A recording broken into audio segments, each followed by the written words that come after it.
Stand up. Hello, welcome to the Friday Show, and thank you very much for joining me as always, my friends. It was great to see so many of you at last night's hangout. Almost 60 of you were there at one point, I believe, and we had a great conversation. Personal and professional and political and the comical and so much more. Really filled my cup, replenished me as it always does. We had a very interesting conversation about the campus protests and the politics around the war in Gaza, what it all means. It was just fascinating. I am going to try to share the hangout in the subscriber email if anybody wants to listen or watch it. If it's not there and you want to hear it, just let me know. standupwithpete@gmail.com. I have a great guest. It's David Rothkopf. We recap the world and the news. It's always great talking with David. He joins me today. Very happy to have him back. I think you're going to like it. That starts at 22 minutes into today's show. But I do have your headlines and a couple of clips for you here on the Friday Show. Sometimes I don't do the news segment on the Friday Show, but here it is for you. Let's get after it. The news from Earth One from the stand-up headquarters on the Hudson River. Let's start with those campus protests yesterday. The president urged that order must prevail as pro-Palestinian protests rocked college campuses across the country, emphasizing that violent protest is not protected under the law. President Biden, condemning the violence, delivered an unscheduled address from the White House yesterday, which he denounced the violence, the anti-Semitism that erupted on college campuses. It's the first time the president has addressed at length the pro-Palestinian protests that have disrupted the end of school year. Dozens of universities coast to coast. He rejected the idea of deploying National Guard troops to quell the protests, a move some Republicans have suggested. He also said the protests, which vary in their demands but typically call for an end to the war in Gaza, had not influenced his views on the war between Israel and Hamas. Yet, those demonstrations carried on. The police removed protesters who'd been occupying a library at Portland State University in Oregon. At the University of Wisconsin-Madison, activists erected 30 tents a day after a previous encampment was cleared. And in total, nearly 2,000 arrests have been made nationwide. By the way, it does seem that many of the protesters at Columbia in New York that were arrested on two campuses, I should say, had no connection to the actual schools. It's like a quarter of the protesters were actually not even students, much less connections at the schools. So be careful what reporting you're trusting on that and how you're categorizing those students and this generation necessarily, I suppose. Speaking of the conflict, a spokesman said that Hamas's position on Israel's current ceasefire proposal was negative, but that it would soon hopefully return to in-person negotiations. So we'll see what happens, obviously. In other news, the U.S. accused Russia of using chemical weapons. The State Department said Russia had used a choking agent called chloropyracin, widely used during World War I, and tear gas as well against Ukrainian troops. Both gases are banned under decades-old chemical weapons treaty signed by Russia. Officials said that U.S. was planning to impose sanctions on 3 state entities linked to Russia's chemical and biological weapons programs and 4 companies that support them. Well, that should do it. Let's head to New York and the trial of the disgraced former president. The first criminal prosecution of a former president, any president. Jurors in the criminal trial heard a secret recording yesterday of Trump and his longtime fixer, Michael D. Cohen. We've probably all heard that as well. You may or may not have, but that went public a while, discussing the deal shortly before the 2016 election to buy the silence of a Playboy model who had claimed to have a 10-month affair with Trump. The existence of the recording made by Mr. Cohen about 2 months before the election was previously known, but it demonstrated for the jury the direct involvement of the then future president in what prosecutors have said was a conspiracy to help him get elected. Obviously, a lot more takeaways from the trial yesterday, but I'm moving on to another important story, important Senate testimony from the Director of National Intelligence. That's Avril Haines, who said China has helped shift the battlefield momentum in Russia's favor in Ukraine by providing it with components and other material needed to sustain its defense industry, the top U.S. official told senators yesterday. And I mentioned this yesterday, I'll mention it again. Major oil companies have misled Americans for decades about the threat of human-caused climate change, according to another major investigation report released by Democrats in Congress and the Senate and the House. Again, the 65-page report was a result of a 3-year investigation made public hours before a Senate Budget Committee hearing about the role that oil and gas companies have played in global warming. I don't want that story to go away. I want to talk to Sheldon Whitehouse, Senator Whitehouse, and Congressman Raskin, or anybody else who investigated these companies. The latest January 6th sentence, let's see, there's two sentences.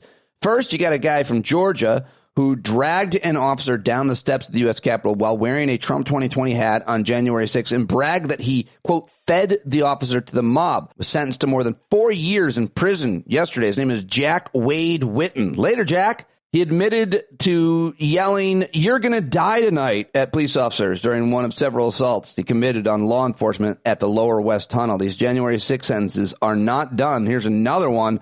A Trump fanatic who assaulted officers with pepper spray and called for additional violence after the Capitol attack while confessing in the third person was sentenced to more than 5 years in federal prison, fined $200,000. His name is Ryan Nichols. Bye, Ryan. He pled guilty in November to one felony count of obstruction of an official proceeding and one felony count of assaulting officers performing their duties. See you later, buddy. Enjoy prison. Was it worth it? And the current president, speaking of supporting police officers, well, he decided to detour on his way to Charlotte, North Carolina Thursday to meet families of law enforcement officers shot to death on the job, a week after he sat down with the grieving relatives of two cops killed in upstate New York and Syracuse, where I'm from. President Biden was headed to a speech in Wilmington, North Carolina. He added the visit to see the families of the slain officers, as well as officers wounded in the shooting. May not have heard about that one, huh? And finally, this is a fun story. Seriously, an actual fun story. I'm being honest. I like to end the headlines in a good one if possible.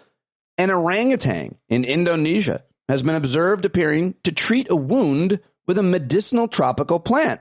The latest example of how some animals attempt to soothe their own ills with remedies found in the wild.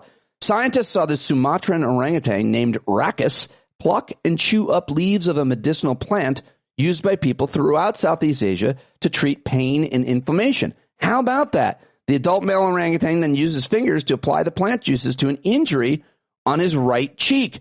Afterwards, he pressed the chewed plant to cover the open wound like a makeshift bandage, according to a study in Scientific Reports that was released on Thursday. The weird thing is that after that, the orangutan said, "Ask your doctor what's best for you." Really weird, it sounds like. Turned into a pharmaceutical ad in the end. So maybe it wasn't a great story. Sellout orangutan Rakus. All right, those are your headlines. Few news clips I want to share with you before we get to my conversation with Rothkopf. Let's start with President Biden at the White House yesterday and that impromptu speech about the campus protests. Throughout our history, we've often faced moments like this because we are a big, diverse, free-thinking, and freedom-loving nation. In moments like this, there are always those who rush in to score political points. But this isn't a moment for politics. It's a moment for clarity. So let me be clear. Peaceful protest in America.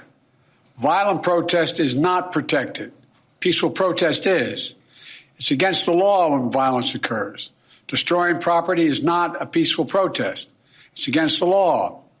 Vandalism, trespassing, breaking windows, shutting down campuses, forcing the cancellation of classes and graduations. None of this is a peaceful protest. Threatening people, intimidating people, instilling fear in people is not peaceful protest. It's against the law. Dissent is essential to democracy, but dissent must never lead to disorder or to denying the rights of others so students can finish the semester and their college education. Look, it's basically a matter of fairness. It's a matter of what's right. There's the right to protest, but not the right to cause chaos. People have the right to get an education, the right to get a degree, the right to walk across the campus safely without fear of being attacked. Well, I don't know if you agree with him or not. We had a heated, awesome discussion about it at last night's hangout, and we'll continue talking about it. But speaking of scoring political points on this, this is really interesting. This is Caitlin Collins talking to the cartoon villain that is J.D. Vance, the Ohio senator. And I don't think I need to set it up. Here it is. Okay, so you agree that people who break in and vandalize a building should be prosecuted? Exactly. Okay, I'm just checking because you did help raise money for people who did so on January 6th, which was, impeding an official proceeding, breaking into a building that they weren't allowed to be in, and vandalizing the Capitol. Well, Caitlin, I know that this is the obsession of the national media to talk about what happened 2 years ago, 3 years ago on January the 6th. It's not an obsession. I'm just seeing if it's a double standard. No, let me answer the question, Caitlin. I mean, look, here's been my basic argument about January the 6th. If you beat up a cop, of course you deserve to go to prison. If you violated the law, you should suffer the consequences. But there are people who protested on January the 6th who have had the complete weight of the Justice Department thrown at them when, at worst, they're accused of misdemeanors. Oh, yeah. Good job, Caitlin Collins. She really had, I think, Senator Vance on the run there. Now let's go to Arizona, where the governor there, Democrat Katie Hobbs, ahead of signing a bill repealing the state's total abortion ban, which was first passed in 1864. Here she is talking about that yesterday. Today, we are doing what 23 governors and 55 legislatures refused to do, and I'm so proud to be the ones that got this job done. And while I'm proud to sign this bill and provide a moment of relief for Arizonans, we still have work to do. Arizona women are still governed by a ban that leaves no exceptions for rape or incest, nor does it account for complications during pregnancy.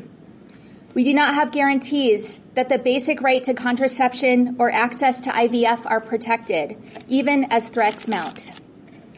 Today, we should not rest, but we should recommit to protecting women's bodily autonomy, their ability to make their own healthcare decisions, and the ability to control their lives. That's Katie Hobbs, the governor of Arizona, with a whole bunch of female legislators sitting behind her. Here's Senator Bernie Sanders yesterday saying that President Biden was right to condemn hate and violence at pro-Gaza protests, but draws a distinction with those there for the right reasons. I should have played this right after I played Biden, but here it is. Do you believe President Biden got it? That's CNN's Christian Amanpour, by the way. Just right? Or what would you say in his first comments about these protests?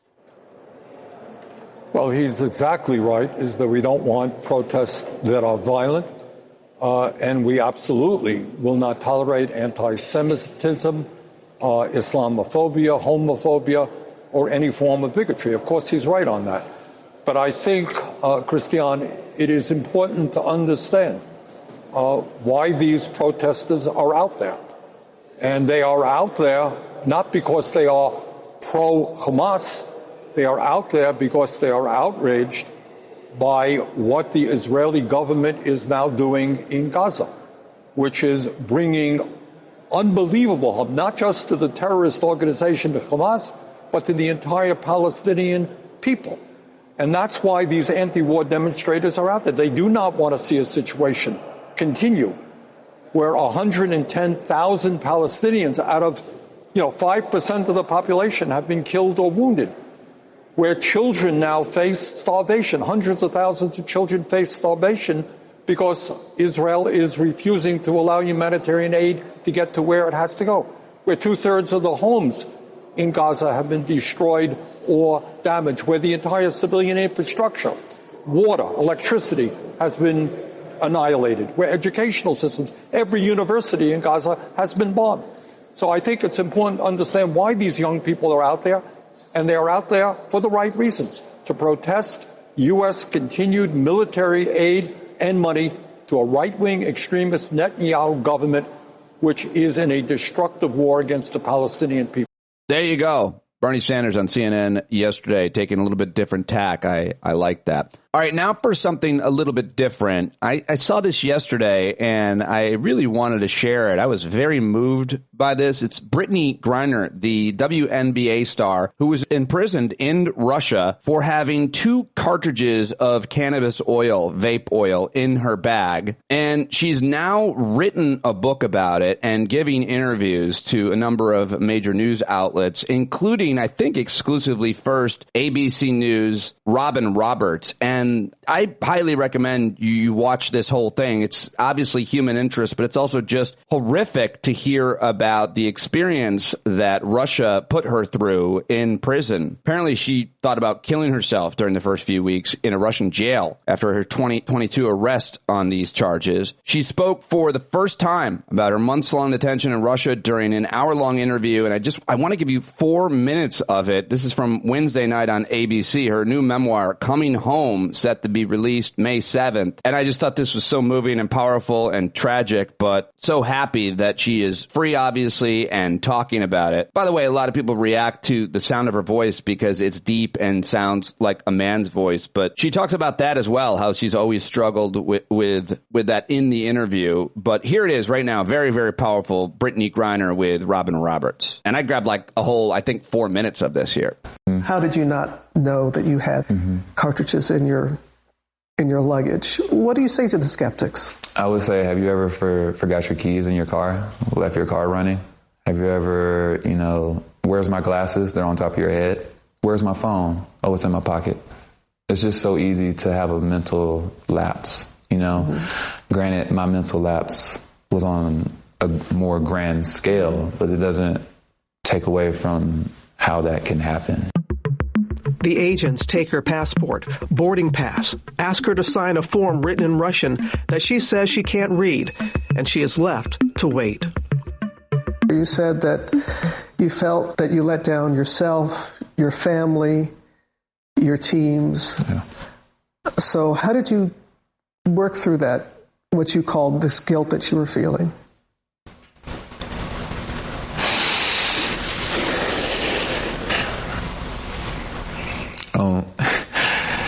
I don't think I really gotten through all the way. At the end of the day, it's my fault, and I let everybody down. Brittany is transferred to Correctional Colony Number 1, or IK1 as it's known. She is now a prisoner. What were the conditions like in that particular jail? The mattress had a huge blood stain on it, and they give you these thin 2 sheets, so you're basically laying on bars. From the middle of my shin to my feet, stuck through the bars, which in prison, you don't really want to stick your leg and arm through bars, because someone go up and grab it, break it, twist it, and that's what was going through my mind. You were only allowed 1 roll of toilet paper that had to last you a month. There was like 2-3 months where we didn't get anything. And the toothpaste had expired, 15 years? It was like 15 years ago. That toothpaste was expired. We used to put it on the black mold to kill the mold on the walls. For Brittany, her one silver lining, her cellmate, Alana. Everyone knew the American, that was my title, or the basketball player, that was also my title. So Alana literally would translate everything. I wouldn't have made it without Alana. 134 days into her detainment, Brittany Griner goes on trial in Khimki, Russia. I had no intent to break any Russian laws. I made an honest mistake, and I hope that in your ruling that it doesn't end my life here. This is the moment she learned her sentence. 9 years in a Russian labor camp. And where you're heading to, it's called IK2? IK2. Known as one of the worst prisons in Russia. Yeah. What were the conditions like there? Really cold. It's a work camp. You go there to work. There's no rest. Yes. Here is video released by Russian authorities of Brittany at her prison job, cutting fabric for military uniforms. So I'm picking up these big beams of fleece and cotton and silk. You put it on this machine and you roll it out 100 times. Clamp it, cut it. The frigid temperatures affecting her health and also her hair. People knew you for so long with the dreadlocks. Yeah. You decided to cut them. What was that like, losing that part of you too? Honestly, it just had to happen. We had spiders above my bed, making nests. My dreads started to freeze. They would just stay wet and cold, and I was getting sick. You gotta do what you gotta do to survive. Brittany says so much of her experience was dehumanizing, including the way the prison guards treated her. She gets into much, much more of that on our special tonight and in her book, Coming Home, which is out on Tuesday. Well, there you go. I hope you appreciate me sharing that with you, and should go watch the whole interview, maybe get the book. I know a lot of people that listen to this show were very interested in what was happening to Brittany Griner, one of the biggest, if not the biggest, star in all of women's basketball. So there you go. And now I think we deserve some laughs, don't we? Let's go over to the CBS Late Show with Stephen Colbert. It was a beautiful spring day here in New York City, like 10 out of 10. Yeah. Warm, sunny, a perfect day for Donald Trump to be stuck in a courtroom freezing his drowsy balls off. But you know what? To be fair, he's somebody's little boy. I'm sure his spirits were buoyed by the show of force today from his legion of MAGA supporters downtown in Manhattan here. Because when he arrived today, he was greeted to the courthouse by a single fan. Dad! Go get him, Dad! You can do it! Hug! Biggest story out of the trial continues to be Trump's adventures in Slumberland. And his team seems a little concerned because today Trump's eyes were closed at the start of the testimony. But his lawyers seemed acutely aware of how important his consciousness is to their case and kept glancing over at his client. Eventually, they're just going to have to put him on a baby monitor. Oh, no, he's on his stomach again. I got to go flip him over. Hold on. Do we have a wedge? Do we have a wedge? The prosecution wants to show the jury that everyone involved in this hush money scheme knew just how critical it was to Trump's 2016 campaign. To do that, they've been getting testimony from Stormy Daniels' former lawyer and man asking, so how do you think the first date is going? Keith Davidson. Prosecutors had Davidson go through a lot of texts he sent about the hush money deal and asked several times to explain common internet abbreviations. In fact, at one point, he was compelled to tell the courtroom what WTF stands for. Okay. Of course, in any text about Trump, it stands for Wake the Farter. Oh. Trump. There you go. Oh, and by the way, last night, guess who Stephen's guest was? Our good friend, Laura Coates. Stephen asked the prestigious former lawyer and now CNN anchor and good friend of ours about Trump falling asleep and what she would do if she was his lawyer. And she nails it. If you're their lawyer, would you be concerned about your client being asleep during this? What's the downside of him catching some Z's? I mean, he can't possibly pretend that he's woke.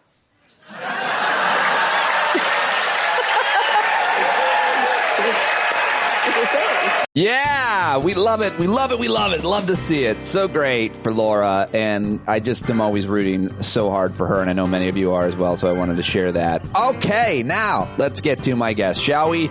It is the last show of the week, it looks like. And I've got David Rothkopf here to talk about some of the things that happened this week. He, of course, is a columnist at the Daily Beast, and he runs Deep State Radio, which you should go listen to right now. A whole complex series of amazing podcasts. Of course, get any of his books. He is a Washington insider and outsider, a good friend of mine, and I'm always happy, and I know you are, when he joins us. Very thoughtful conversation, as always. Follow him on Twitter, where he's still very active. Let's do it right now with David Rothkopf. Okay, now I've got it. David Rothkopf, good to see you. Thank you for joining me, even if you're a little under the weather, apparently. I had a cold, but I slept for 13 hours last night, so I'm like sharp as a tack. Oh, great. Good for you. What's that like? 13 hours. Any dreams? Do you dream? No, I just slept. It was pretty good. Good for you. Well, I'm glad to have you there. It was pretty good.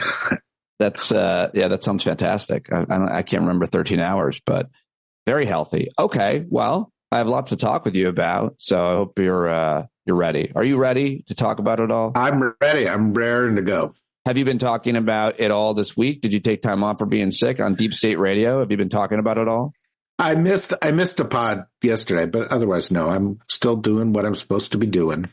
Watching everything that's happening in the world. I guess I really definitely want to get your take on what is happening on American college campuses as a result of the war in Israel and Gaza, whether and what it matters, how it affects politics, how it affects the election, but you had some really interesting takes and we're sharing some of the takes. This is nuanced or it's simple? I think it's highly complicated, and I think we have to break it down to its component parts because not all of the protesters are the same. Some of them are college students who are upset with what's going on in Gaza, rightly so, and are expressing themselves as they should be able to on an issue of importance to our times where there are, some big questions about what U.S. public policy and the behavior of the Israelis and so forth should be. There are other people who are among them who are seizing upon the moment to spread hate speech, intimidate Jewish students, even provoke violence. And their motives are unclear. We don't know what their origins are. We don't know what they're trying to achieve politically and whether they're trying to discredit the protests or amplify one particular point of view. And then, of course, you have university administrators who have differing approaches to this, some of which are sensible, rules-based, principles-based, and schools with setups like that tend to have fewer problems, some of whom are, inviting the police on campus and inviting confrontations that thus far in most places seem unnecessary. And so, then there are politicians, and there's a group of politicians out there saying, well, this is a sign of chaos, blame it on Biden, and that's obviously ridiculous. And but nonetheless, I think it's going to be a MAGA line for a while. Right. And there are some people out there who are saying, see, this proves there is support for my position, or see, this proves the problem with the other side. And depending on who you're listening to, you get a different response. I was saying to somebody yesterday, it's kind of like a Rorschach test, people seeing it, what they want to see in it. Right. And I think, for me, just to conclude, I think, underlying all of this is a message we need to hear. Because, student protests tend to have been a kind of leading indicator of where public opinion has been going for the past 50, 60, 70 years, if not longer, on civil rights, on Vietnam, on apartheid in South Africa, and so forth. And these views that were expressed by protesters tend to become the mainstream views after a while. And I think this is a sign that at least one generation has a view of Israel that is completely different from that of prior generations. And that needs to be heard. If you love Israel, you need to say, gee, why are they saying that? What needs to change?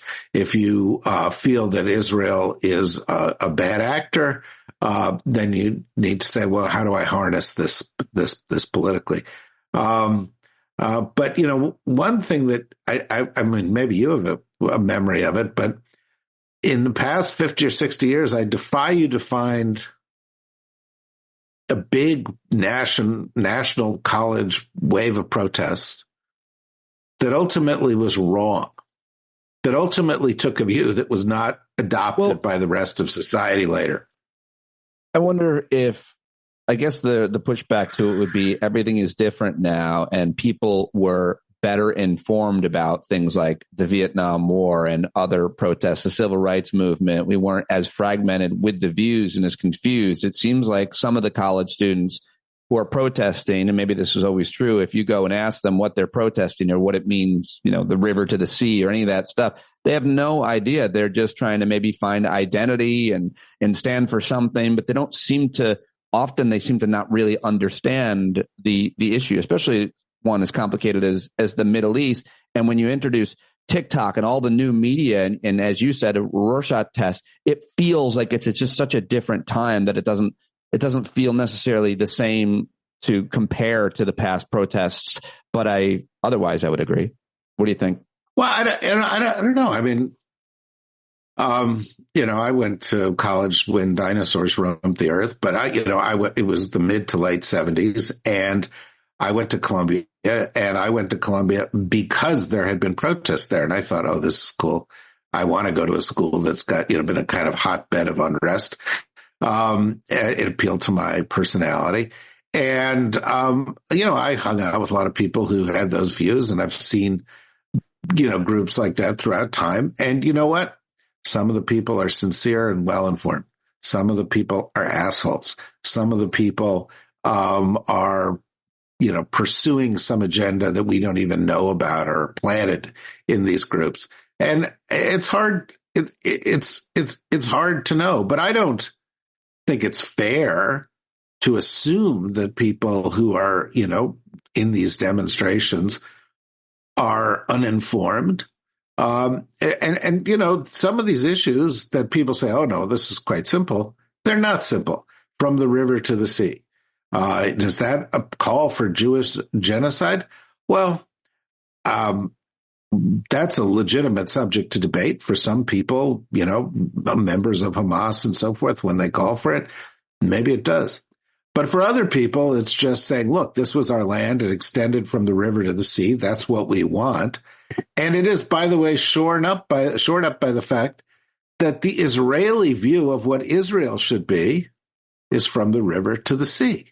And in order to achieve the Israeli view, what do? You have to push out the Palestinians in those places. And so, these are complicated issues that deserve complicated discussions. And, by the way, if somebody says, all Zionists should be killed, of course that's horrific and terrible. And people like that, hate speech, there's no place for that in these discussions. But, there are some people who raise some issues that we ought to hear about. And, that there are people, by the way, on the other side are saying, well, Zionism and being against Zionism is anti-Semitic. And that's ridiculous. Zionism is a political movement. Lots of people can have lots of points of view on Zionism. Lots of Jews are not Zionists. And then there are other Jews who were Zionists who are saying, well, yeah, I believe, a Jewish state has a right to exist. It exists, but this government is terrible. And, you don't have a right to exist under all circumstances forever. Yeah, really well said. I like what you tweeted too. You mentioned this just a moment ago, something similar. So many of the takes on campus protests are disingenuously framed to serve the pre-existing point of view of analysts. It's almost like the coverage has become a kind of Rorschach test that reveals more about the commentator than what is actually happening. I don't know if you want to add anything to that. You kind of already said it, but no. You and I have a mutual friend who I won't mention who responded to that with, "You mean except you, David?" As if and I was like, it's a mutual friend who runs a comedy club. Okay, let's just leave it at that. And I was like, I was tempted to respond by saying, yeah, except me. My views are completely balanced and founded only in fact. But I don't respond. There's a trick in Twitter. This may alienate people when I say it, but I have 300,000 Twitter followers. This person has 5,000. If I respond to their tweet, I'm amplifying them by 60 times over what their normal reach is. Right. So I don't respond. A lot of people screen grab and respond. Same thing, probably. But I'm glad you don't. And I think that's the smart move. But some people can't resist, and so they screen grab it. It's still amplifying the views. I don't understand this whole thing. Some famous person on television once said to me, "Never respond to anybody unless they have a blue check." This is back when blue checks meant something. Yeah. They just said, because otherwise it's just you're going down the rabbit hole. I do think, well, we don't have to debate that anymore. But I'm glad that or discuss it anymore. I'm glad that you're still on Twitter. I love seeing your thoughts and views. And I think probably almost every day I find a new Twitter account that you do amplify that I haven't heard of. So I appreciate it as still. Now, what do you think about this? Here's the headline at Mediaite. Joe Scarborough blasts MSNBC viewers as too stupid to see campus protests hurting Biden's reelection. He tells viewers to change another channel. It's not so much about Joe Scarborough. It's that view. How do these campus protests affect the presidential election? I don't know. In 1968, it wasn't a good thing for the Democrats. This isn't 1968. This is April. I don't know what it means in September or October. I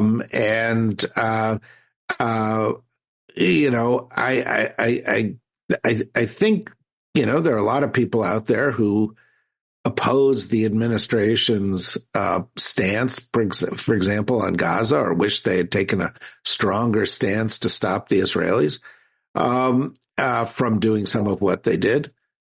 But who also realized Donald Trump is 1 million times worse. AOC has made this point extremely well. As she has emerged further and further as one of the really important voices out there, and has matured as a politician. And she's been quite clear. Joe Biden is may not be a perfect president, but he's a much, much, much incalculably better choice than Donald Trump. And so I don't know that you can go and translate this from 1968. But I think it would be better if these protests stopped soon. I mean, I don't think it would be helpful. Having said that, let's just do the math. In 2020, there were protests across the country. Black Lives Matter. Remember, Donald Trump cleared the park and he lost. So I don't know. I just don't know what the effect will be. Speaking of the Biden administration, I feel like in the last couple of weeks alone, I do this amazing news segment at the beginning of every show, David. And I've mentioned in just the last couple of weeks alone, things that the Biden administration has done for a huge amount of Americans or humans of the planet, you might argue. I'm thinking of student loan forgiveness. All these people that get defrauded by these series of universities, they've been made whole. That's justice. I read this morning, they've just announced a huge land conservation, the federal government under the Biden administration. They're looking into reclassifying cannabis or marijuana by the federal government, something we've been begging for ever. And there's so many other metrics that we can mention too, the things that are proactively doing each and every day, it would seem, and trying to announce it. And, is it resonating with everything that else is happening? Trump's trials, these campus protests. And even if that wasn't happening, how do you think they're doing? Well, first of all, the fact that they're sort of making whole students who are put into who signed up for these bogus art programs and art institutes and so on and so forth, I think is great. And I only encourage them now to turn their attention to people like me who were an English major, because that certainly didn't help, and it's very expensive. You think that the Biden administration should help out people who made poor academic choices on their major? Poor academic choices, well, exactly. Okay. Yeah. Having said that, not seriously, parenthetically, having said that, the achievements of this administration are actually historic. It's not just they're good.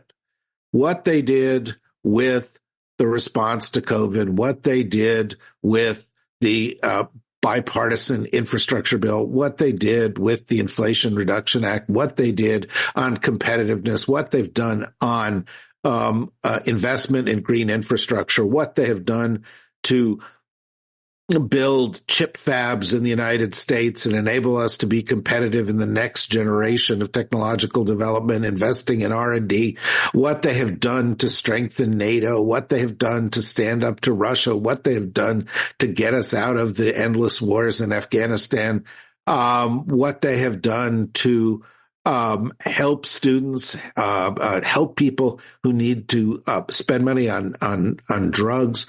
And they did this almost all without any Republican support. But they found a way, each and every way, to go through and to make something get done. And, I'm a historian and I look at history, and there is certainly no U.S. administration since that of Lyndon Johnson that has achieved as much as the Biden administration. And one might argue there may not have been an administration like this since Franklin Delano Roosevelt. And so say what you may, say he's old, say he doesn't walk the way you like the way he walks.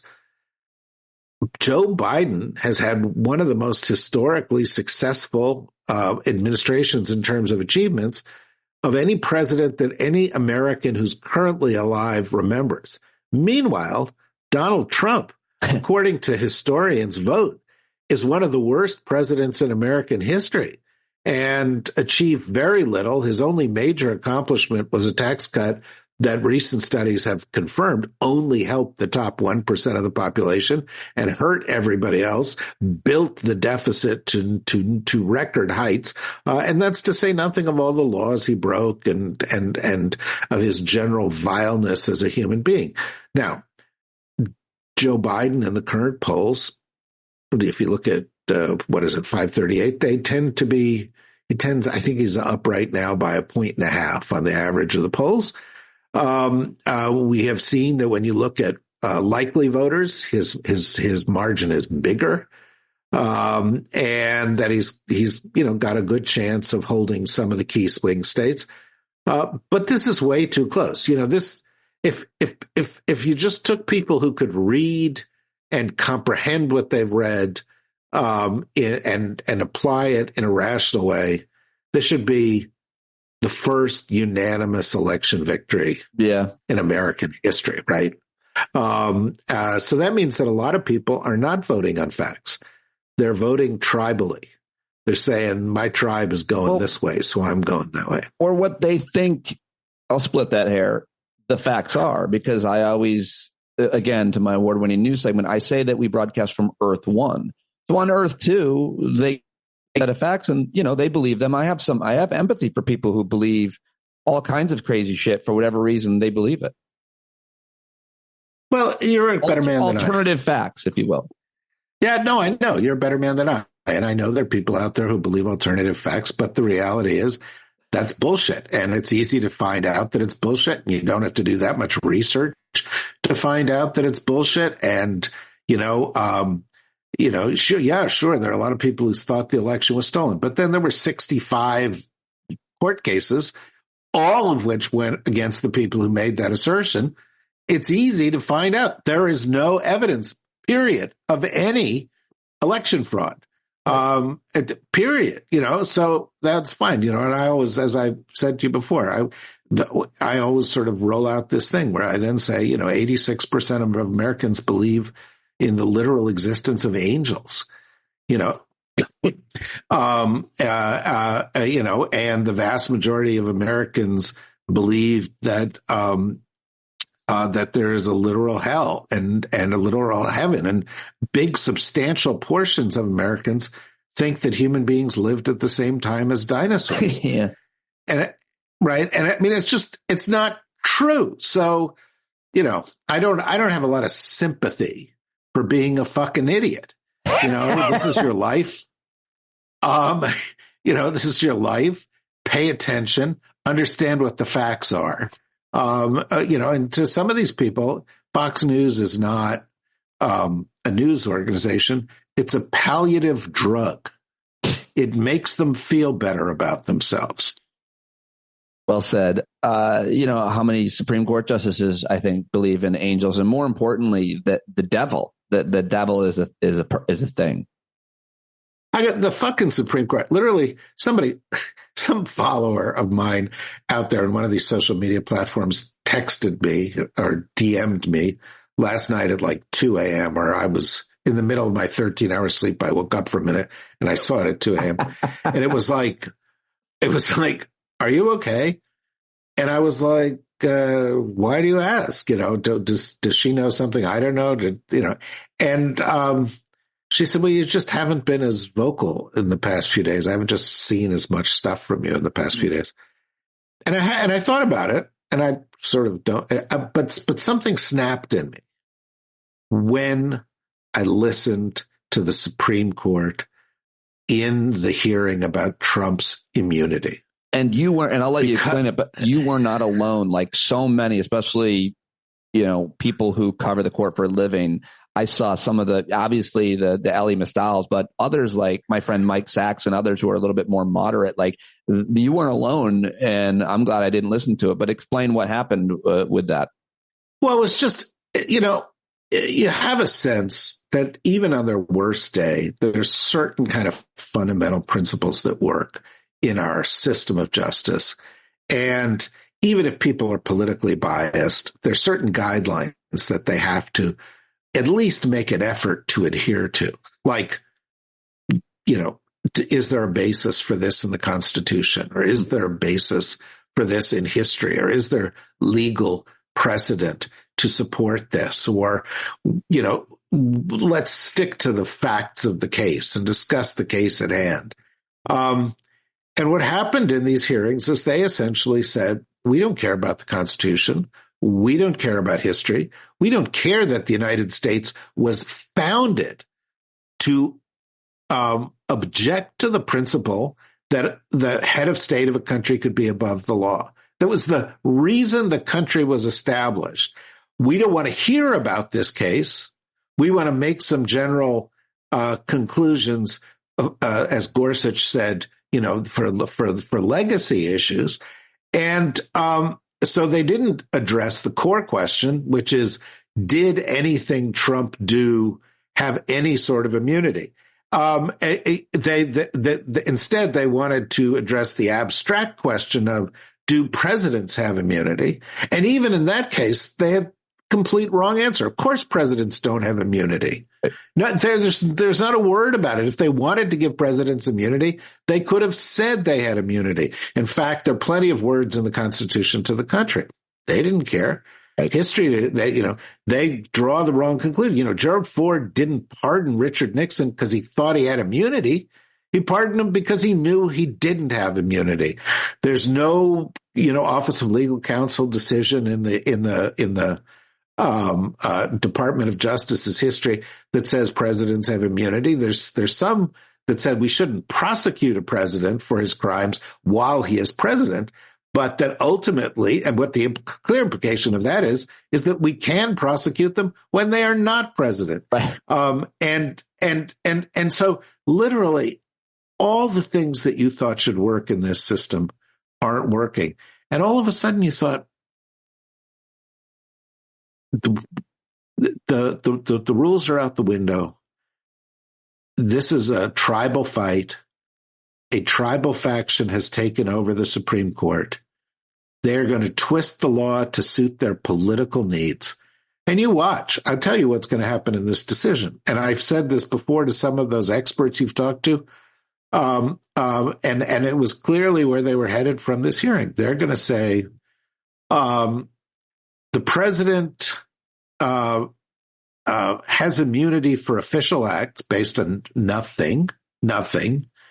And it is up to the court to determine whether the acts taking place or being addressed by this case are official.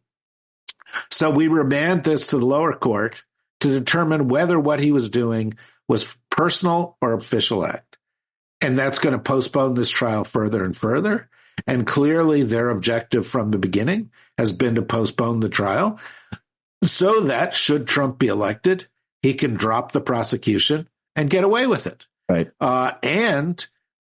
This decision would have broader implications in every trial that Trump is involved with, because then we would start to have to make this decision, even though there is no distinction between official and unofficial, because, as was pointed out in the hearing, and I'll stop here, but, if you are bribing somebody who is president of the United States, them saying, I'm going to give you some money is a private act.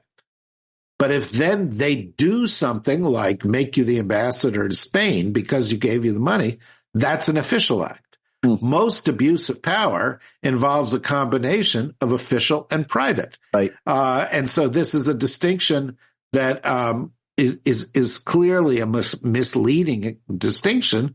And of course, it also then leads you to,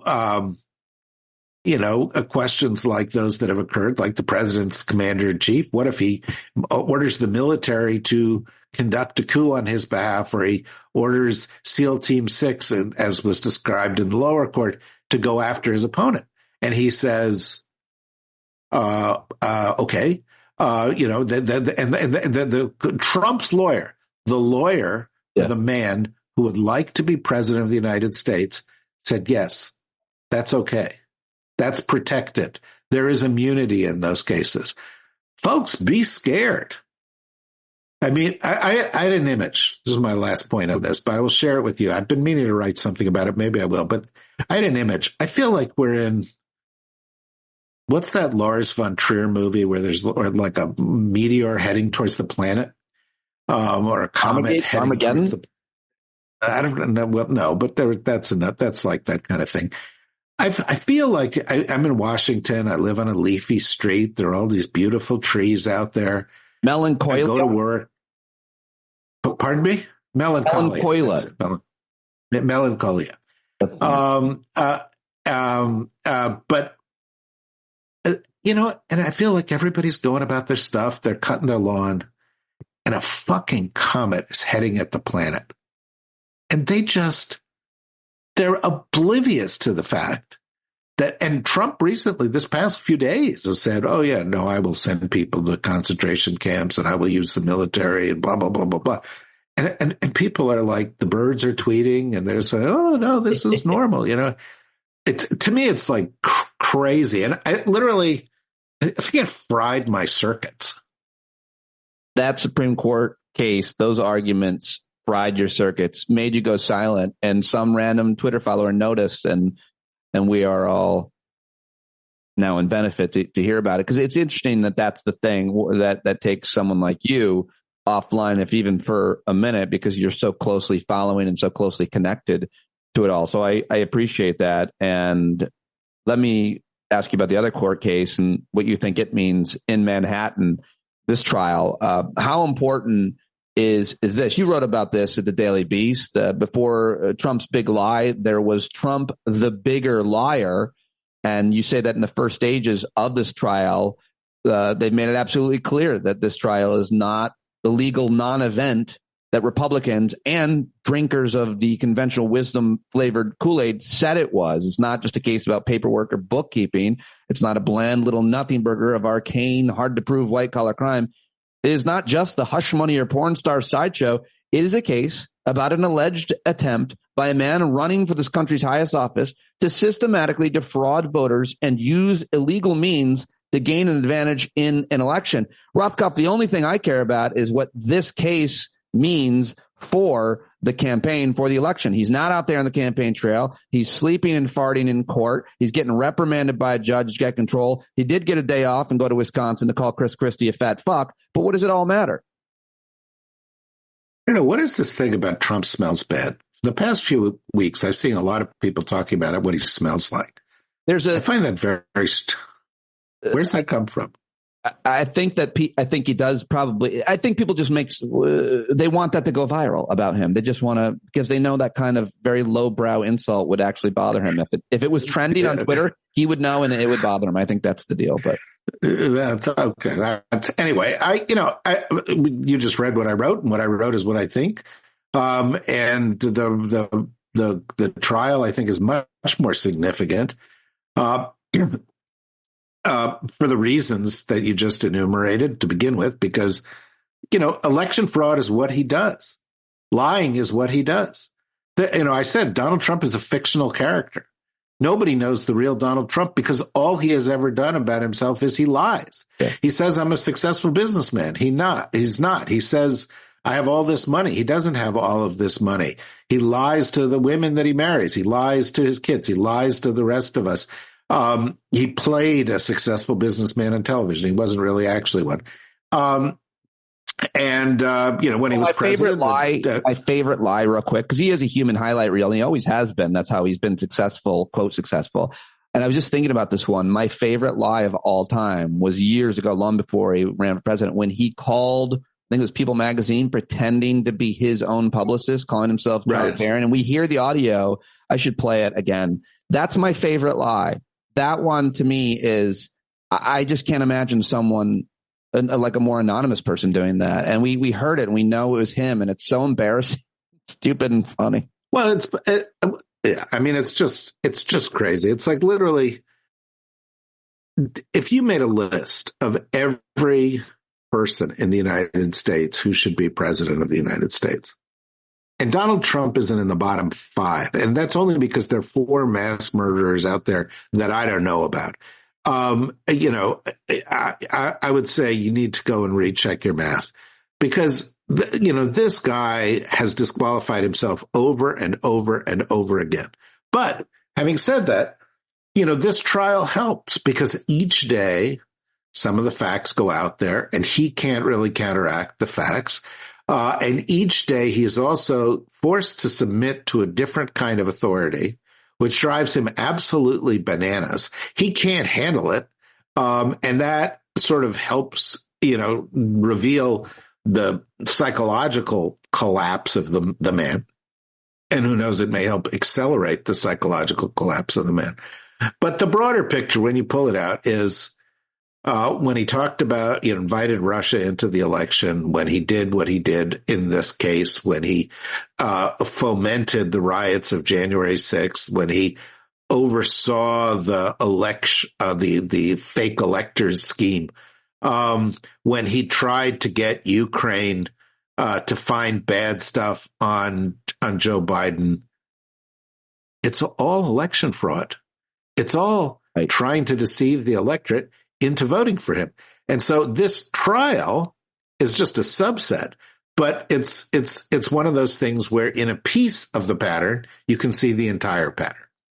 It's a great piece where you go into his lies and why it matters. I want to also just ask you about, I always come back to women's reproductive rights as it affects, the political take, not the human take. I mean, we could talk about that, the impact. And I know that they're making ads out of these horrific situations that women are in. And I think that's obviously effective. But I think it was yesterday in Florida, the 6-week ban went into effect. So the vice president flew down there and held an event along with a whole bunch of other important women, including the mayor of Jacksonville, I think, where she was.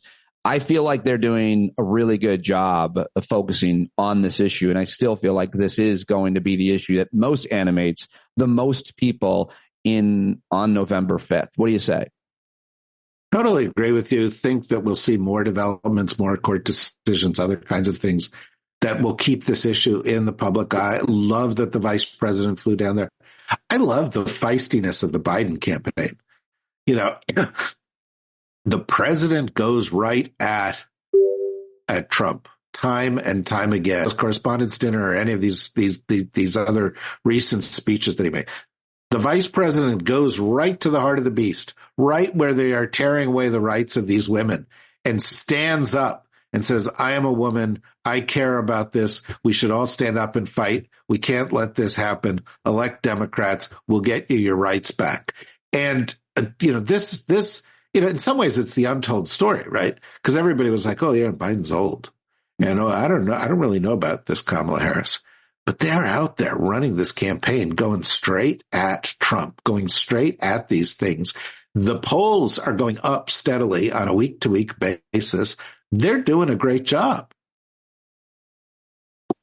Well, I'm happy to hear that. You think that. I hope it's as effective as I think we both probably think. And I think I'll let you, I think we'll leave it there because I've taken up so many of your minutes and I know you've got to get back to sleep. Rumpelstiltskin. Yeah, I get that. It's more like you're too young to remember Captain Kangaroo, probably. No, I didn't. But when I was a kid, there was a show called Captain Kangaroo, and on the show they would show a cartoon called Tom Terrific, and Tom Terrific had a dog, and Tom Terrific's dog was named Manfred the Wonder Dog, and there was said of Manfred the Wonder Dog that he ate while he slept, and he slept while he ate. And this has always been my role model in life. If I could just find a way to eat and sleep simultaneously, I would be super contented. Did you watch? I'm getting there. I liked Captain Kangaroo. I think I caught some of that at the tail end. Did you watch Mr. Rogers? No, I did not watch Mr. Rogers. The pinnacle of programming for kids. I was not really huge on cartoons, but for sure the pinnacle is Rocky and Bullwinkle. And, they had Sherman and Peabody and the Time Machine. Really revealing your taste a lot here. It's pretty interesting. I could talk about this one for quite a while. I feel like you can talk just whatever you were most impacted by as a child is the one that I watched Scooby-Doo. Yeah, well, a lot of people like Scooby-Doo, and by the way, my dad, who was a scientist at Bell Labs and kind of very, intellectual guy, would sit up late into the night writing these kind of research papers. He loved cartoons. Really? So we would, when cartoons were on, he just wanted to. He was, escape the Holocaust. I guess it was. I don't know what it was, but he would. There was a cartoon show that nobody will even remember called Magilla Gorilla. Oh, I remember. I remember Magilla Gorilla. I remember that one. Yeah, that's interesting. And the other one he really loved was Deputy Dog. Oh yeah, and well, they were Underdog. Highbrow. Those cartoons were highbrow. They had orchestras behind them. I mean, Tom and Jerry, Bugs Bunny, some of those Warner Brothers original. Well, that's what my wife, who most of her career, although she's in government now, but she was an opera singer. She talks a lot about that because she teaches at a variety of schools about some of these cultural issues. And people, most of the first classical music you ever heard, you probably heard on Bugs Bunny. I mean, Bugs Bunny pretended at one point that he was like Leopold Stokowski, and at one point, and there was always these opera references and all this other stuff. And then when you were a kid, you learned the William Tell overture from, the Lone Ranger, but and that doesn't really happen that much anymore. And you lose that sort of early indoctrination into those things. No, now it's on TikTok. Some guy showing you how to build a fence or clean a bathroom, and that's where you. As far as I know, because I only watch TikTok over my wife's shoulder, TikTok is exclusively about large numbers of golden retriever puppies. Good for her. Yeah, it's whatever you want it to be. It's whatever you want it to be, David, and whatever the Chinese want it to be. Thank you. Not for long. Right? You think they're going to part ways or do what they have to? I hope. Look, my view is if you want to have secure internet and you want to have privacy, then you pass a law that says everybody has to follow that law. Right. You don't just pick one company out. Right. And I think it's a mistake to do it the way that we're doing it. But TikTok is so central to how a third of the population gets their information that I don't think we should fuck with it. Well, at least Congress is no longer anti-Semitic. They took a vote on it. Yeah, really. Thanks for that. On behalf of all the Jews, with friends like these, who needs enemies? David Rothkopf, always a huge hit. Thank you very much. My pleasure. All right, there he goes, Rothkopf. What do you think? I thank you very much for listening all the way to the end, you bumblebees. Here at the very end, you're the best all week. Great shows. And I will be back Monday with more great shows. And I can't do any of these great shows without your support. Go to patreon.com/PeteDominic to sign up now. And thank you very much for your subscription and for your support, your friendship, and your love. I hope you have a great weekend. Hopefully I'll get back to posting Saturday shows and getting back to our favorite regulars next week or the week after. I'm working hard to book great guests. I always want to hear who you want to hear from, but an amazing week here on Stand Up, so thank you very much. John Carroll taking us in, taking us out, johncarroll.org. Take it away, brother.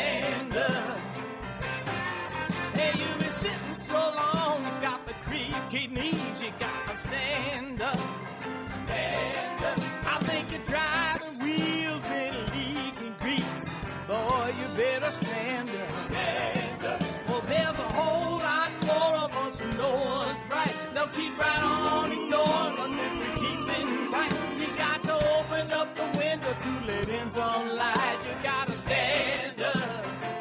That's right. You got to rise up. You got to stand up. You got to stare the devil straight in the eye. We got to let him know it's his turn to go. See it clear when all you hear is a lie. Don't get up off of your butt. Get down off of your fence. Even if it ain't a very friendly audience, well, they'll begin to listen when you start making sense and you stand up, stand up. No need to point your rifle to defend your town, just stand up, stand up. You know they can't deny you what you're laying down. Boy, you better stand up, stand up. Show your face of every color, yellow, black, red, and brown. She's the place where every lost child will finally be found. There's only one thing to do before we stand our ground, and that's stand up, stand up. Well, the founding fathers saw a land for all. They had to stand up, they had to stand up. They had a keen imagination for a crystal ball, drawing all the plans of stand up. But all they had to go on was the time they were in, with other causes for laws, and since they weren't even sin, they knew that change was gonna come before the change could begin. They had to stand up. All right, they had to stand up. We got to stand up. We got to look the devil square in the eye. We gotta let him know it's his time to go and make it clear when all we hear is a lie. Why you lying awake wondering where the money all went? It'll be the cost of freedom that'll go unspent. You can see him flee the scene of that experiment if you stand up. All right, we got to speak up. We got to reach up and raise your voice in every way you know how. Don't be toes up. You got to show up. Ain't no better time to do it but now. No need to pledge allegiance to no wanton tribe. Rise up, show obedience to the voice inside, and listen well and